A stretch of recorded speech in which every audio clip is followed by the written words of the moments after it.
सभी को नमस्कार। हम पढ़ने जा रहे हैं जनसंचार के जो माध्यम है वो 3 तरह के थे। एक तो प्रिंट मीडिया यानी मुद्रित माध्यम, जिसमें हमने पढ़ा समाचार के बारे में। उसके बाद में दूसरा था इलेक्ट्रॉनिक मीडिया यानी कि यांत्रिक माध्यम, जिसमें हमने पढ़ा रेडियो और टीवी के बारे में। और आज हम पढ़ने जा रहे हैं इसी के अंदर इलेक्ट्रॉनिक मीडिया में यांत्रिक जो माध्यम है, इसमें पढ़ेंगे इंटरनेट। अब देखिए इंटरनेट है क्या। इंटरनेट या नेट है क्या? कंप्यूटर नेटवर्क का एक विश्वव्यापी नेटवर्क है, यानी कंप्यूटर को आपस में जोड़ने वाला विश्व स्तर पर एक ऐसा नेटवर्क है, वो क्या है? इंटरनेट है। यह विश्व भर के बड़े और छोटे नेटवर्कों का इंटरकनेक्शन है इंटरनेट। इंटरनेट पर खबरों का आदान प्रदान और अखबारों का प्रकाशन करना क्या कहलाता है? इंटरनेट पत्रकारिता। देखिए जो इंटरनेट है वो कंप्यूटर नेटवर्क का विश्वव्यापी यानी विश्व स्तर पर एक नेटवर्क है। ये तो है इंटरनेट। और इंटरनेट में खबरों का आदान प्रदान करना और अखबारों का उसमें प्रकाशन करना क्या कहलाता है? इंटरनेट पत्रकारिता। अब इंटरनेट जो पत्रकारिता है उसका इतिहास क्या है? विश्व स्तर पर हम विश्व स्तर की बात करें तो देखिए इसके 3 चरण हैं। पहला दौर आया था 1982 से 1992 ईस्वी तक। उसके बाद में 1993 से 2001 तक दूसरा दौर चला। और तीसरा दौर है जो 2002 से अब तक है, यानी मतलब हम विश्व इंटरनेट पत्रकारिता में तीसरे दौर में चल रहे हैं। यानी विश्व स्तर पर इस समय इंटरनेट पत्रकारिता का तीसरा दौर चल रहा है।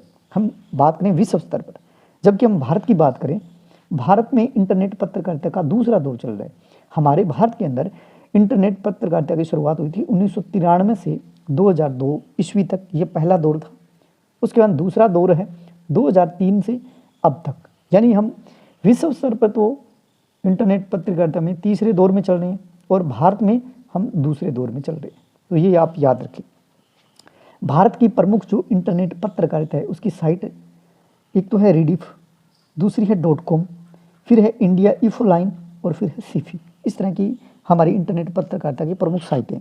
इसमें जो रीडिफ है, रीडिफ वो भारत की पहली इंटरनेट पत्रकारिता की साइट है। रीडिफ वेबसाइट पर विशुद्ध पत्रकारिता शुरू करने का श्रेय है तहलका.com को। हिंदी में नेट पत्रकारिता वेब दुनिया के साथ ही शुरू हो गई थी। आपको ये मोस्ट इंपॉर्टेंट बनता है प्रभासाक्षी। प्रभासाक्षी नाम का एक हिंदी अखबार है जो प्रिंट रूप में न मिलकर सिर्फ इंटरनेट पर ही उपलब्ध है, यानी इंटरनेट पर ये प्रिंट रूप में नहीं मिलता, ये इंटरनेट पर ही उपलब्ध है, वो है प्रभासाक्षी। आज हिंदी की सर्वश्रेष्ठ साइट है वो है BBC। इस तरह से हमारा जो इंटरनेट टॉपिक है वो क्लियर हो जाता है। इसमें थोड़ा सा आपको याद रखना है कि इंटरनेट है क्या। इंटरनेट कंप्यूटर नेटवर्क का एक विश्वव्यापी नेटवर्क है। फिर आता है कि इंटरनेट पत्रकारिता किसे बोलते हैं, तो ये ध्यान रखिए, इंटरनेट पर खबरों का आदान प्रदान और अखबारों का जो प्रकाशन होता है उसे इंटरनेट पत्रकारिता कहते हैं। और इंटरनेट पत्रकारिता की विश्व में शुरुआत हुई थी 1982 में और अपने यहाँ भारत में हुई थी 1993 से, 10 साल बाद मानो आप।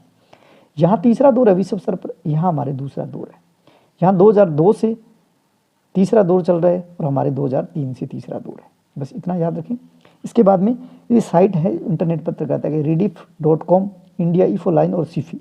इसके बाद में आप याद रखें प्रभासाक्षी जो अखबार है वो प्रिंट रूप में नहीं मिलकर इंटरनेट पर ही उपलब्ध है और आज हिंदी की सर्वश्रेष्ठ साइट है, उसका नाम है BBC। उसके बाद में पढ़ते हैं सिनेमा। सिनेमा के बारे में देखिए, सिनेमा का आविष्कार 1883 में थॉमस एल्वा एडिसन के द्वारा किया गया। इन्होंने शुरुआत की सिनेमा की। विश्व की सबसे पहली film the arrival of train है जो फ्रांस में बनी थी। हम भारत की बात करें तो भारत की पहली मूक फिल्म है, मूक मतलब जो बोलते नहीं है उसमें, वो है राजा हरिश्चंद्र, 1913 में आई थी और उसके निर्माता और निर्देशक थे दादा साहब फाल्के। उसके बाद में भारत की पहली बोलती फिल्म बनी आलम आरा जो 1931 में बनी। अब देखिए ये फिल्म जो बनाते हैं उसकी पटकथा लिखी जाती है। उसके लेखन के लिए कुछ महत्वपूर्ण बातें होती है, जैसे पटकथा जो लिखते हैं। देखो पट और कथा, पट मतलब पर्दा, कथा मतलब कहानी, अर्थात ऐसी कथा जो पर्दे पर दिखाई जाए तो उसे क्या बोलते हैं? पटकथा बोलते हैं। इसे अंग्रेजी में कहते हैं स्क्रीन प्ले। समझ में आया होगा। भारत की जो पहली मूक फिल्म है वो राजा हरिश्चंद्र है और 1913 में बनी। उसके बाद भारत की पहली बोलती फिल्म है वो आलम आरा 1931। उसके बाद भी इसका लेखन जो करते हैं फिल्म बनाने के लिए, जो पटकथा लिखती हैं वो होती है ऐसी कथा जो पर्दे पर दिखाई जाए। तो इसके लेखन के लिए कुछ बातें हैं, जैसे सर्वप्रथम कहानी को लिखता है, उसके बाद कहानी की पटकथा यानी स्क्रीन प्ले तैयार की जाती है कि उसको वहाँ प्रदर्शित कैसे करेंगे। इसके बाद संवाद डायलॉग निर्धारित किए जाते हैं कि कौन सा संवाद कौन बोलेगा और कैसे बोलेगा। सिनेमा में फ्लैशबैक और फ्लैश फॉरवर्ड तकनीकों का इस्तेमाल भी करके आप घटनाक्रम को किसी भी रूप में प्रस्तुत कर सकते हैं।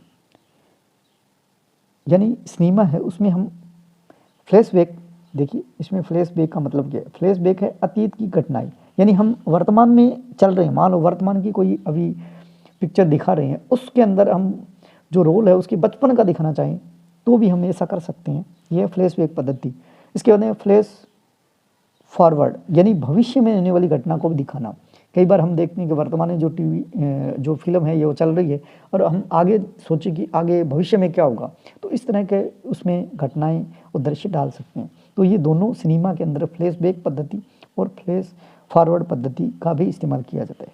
पटकथा की मूल इकाई होती है दृश्य, तो इस दृश्य को देखकर या उसको निर्धारित करके ही हम जो संचालन करते हैं सिनेमा में किसी भी पिक्चर का।